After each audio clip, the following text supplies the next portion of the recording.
So can the Secretary of State Hillary Clinton put out the political fire over the attack on the U.S. consulate in Libya? Here's a sampling of some of the controversy.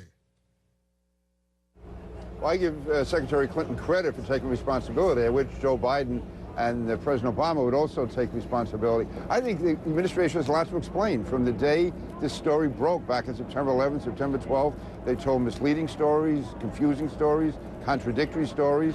The reality is what they said the very first day, almost every word they said has been disproven. If you look at what Mitt Romney has done since the moment this thing happened, is play politics with it. And go back to that 47% tape.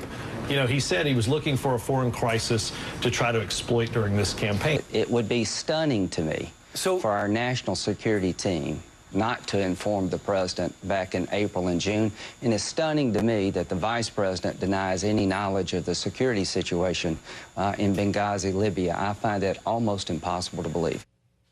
All right, let's discuss the political fallout from this in our strategy session. Joining us are CNN contributors. The Democratic strategist Paul Begala, he's a senior advisor to Priorities USA Action, a pro-Obama super PAC, as it's called. Also, the former Bush White House press secretary, Ari Fleischer. The Secretary of State, she says she takes responsibility. What do you make of this? Her role, has it quieted down? Will the president, for example, be under less pressure tonight because of what she said? Well, he may well be asked about it, and he should be, and it's a legitimate thing to talk about. But I think that the phrase stand-up gal was invented for somebody like Hillary Clinton. Secretary of State stood up in a terrible political crisis, but following a real-world crisis. As she said in that terrific interview she gave to Elise, she knew Ambassador Stevens.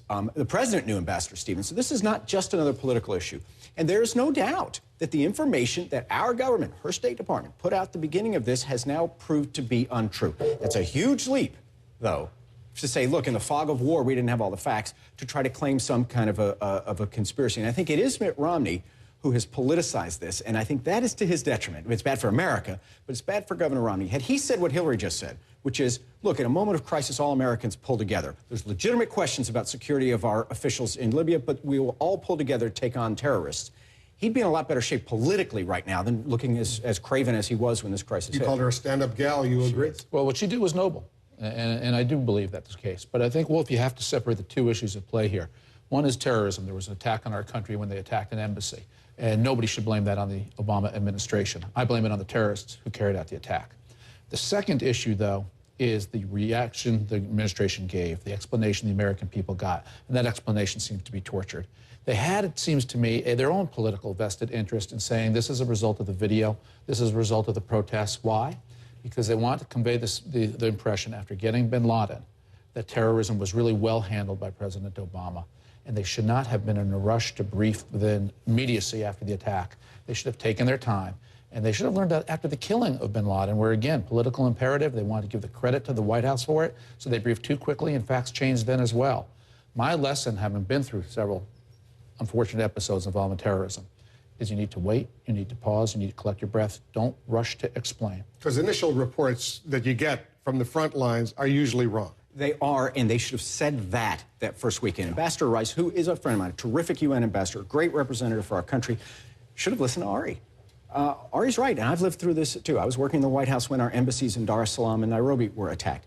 The initial reports are always wrong, and in important ways, you just never know what way. And so I do think that's a very different error than politicizing it the way that Mitt Romney did. As soon as this attack occurred, the first thing he did was put out a really craven and political statement, which is unworthy of his party. And I think that's frankly a very different sin than briefing too soon. Ari's right about that, and not having all the facts. Paul, I think they had a political imperative to brief too soon, which is why they did it. You can't just say only one side play politics here. The president's administration had an impression they wanted to convey. If Romney had a do-over, I don't think he would have put out that statement. Yeah, and what we're talking about is an original tweet that came out of the American embassy in Egypt that basically said, and when they got news that they were going to be some type of protest at the Egyptian embassy, that they said something about the video and basically apologized for the video.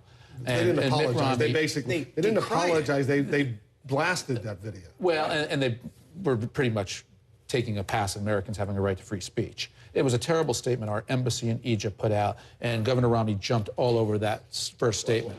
First off, the State Department told him not to put out that statement. He should have waited on that statement, but it didn't change the bigger facts. There's been reporting that the State Department proper at Foggy Bottom told him not to put out that statement in Cairo. But also the statement, even from the Cairo embassy, was very much the things that President Bush used to say about free speech, but about really disgraceful attacks on the Muslim faith. And I do think America, which has millions of faithful Muslims, should stand up for protecting religious principles and not demeaning someone's religion. I think that's an important American value. The U.S. ambassador to the United Nations, Susan Rice, she's been silent basically for a month since that 11th anniversary of 9/11. 5 days later, she was on those 5 Sunday talk shows. She said what she said, but now she's given an interview to the Washington Post, and among other things, she said there was no attempt to pick and choose what she was saying. She said, quote, absolutely not. It was purely a function of what was provided to us. That's what she's now saying. But what's wrong with that? Because, as we saw at the congressional hearing last week, where State Department security officials said it was known within 24 hours that it had nothing to do with an unruly mob or had anything to do with a video, it was a pre-planned terrorist attack. There's a big disconnect in what information flowed where. But if the intelligence community was telling her, that's what she repeated. But that's why you need to have an investigation of this. And that's why we should all catch our breath and let the investigation take place. Because if it's found out that Susan Rice did have that information and she chose to ignore it, it's a huge problem for Susan Rice. There's no reason to believe that. Susan Rice is a very honorable public servant. But we know that Mitt Romney was playing politics. He put out a very craven statement. I dispute Ari's political analysis here. And I heard Senator Graham talk about this. He was a good guy and a smart guy. They say, well, the White House had this incentive to downplay terrorism. The crass, crude politics is, at a time of a terrorist attack, we all rally around our president. And so the truth is, if they'd have said it was terrorism, there's a lot of people who thought the Bush administration played politics with the terrorist threat level, not with attacks, but with that silly color-coded chart we used to have. So I'm not entirely sure at all they had a political incentive to pretend it wasn't terrorism. All right, guys, I suspect this will be an issue at the debate tonight. If it's not, I'm sure it will be Monday night when the entire debate at Lynn University in Boca Raton, Florida, will be dedicated to foreign affairs, foreign policy. Guys, thanks very much. You'll be with us throughout the night as well.